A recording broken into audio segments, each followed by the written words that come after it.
कदीम यूनानियों ने इल्म रियाज़ी, इल्म तिब और साइंस की इब्तदा की। वो मंतक और अक़ल की बुनियाद पर ज़मीन का मुशाहिदा करने के कायल थे। यूँ उन्होंने बुनियादी दरियाफ़तें की। इसके साथ साथ वो फ़न तामीर में भी कमाल महारत रखते थे।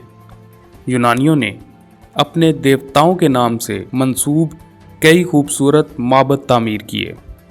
यूनानी इमारतों की खासियत पत्थर के सतून हुआ करते थे।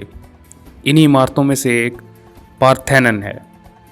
यह है चैप्टर ऑफ हिस्ट्री और आप देख रहे हैं short series of the world.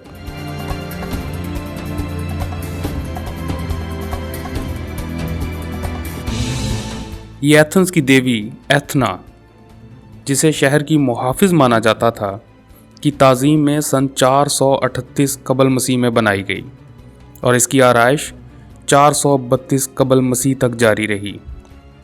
इस इमारत में एक बड़ा हॉल था जिसकी छत को लातादाद सतूनों से सहारा दिया गया।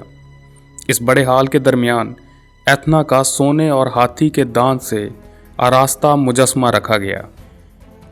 लेट रोमन एम्पायर में कुछ अरसा ये इमारत एक ट्रेजरी के तौर पर इस्तेमाल होती रही। फिर 6वीं सदी ईस्वी के आखिर में इसको एक चर्च बना दिया गया जिसे डेडिकेट किया गया विर्जन मैरी को। 1460 में उस्मानी खिलाफत के दौर में इसको एक मस्जिद बनाया गया।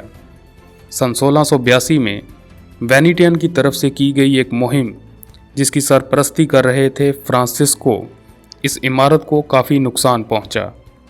1832 में ग्रीस की आज़ादी के साथ इस इमारत में मेडिवियल और ओटमान बिल्डिंग्स को ख़त्म कर दिया गया और इस इमारत को दोबारा इसकी असल की तरफ लौटा दिया गया।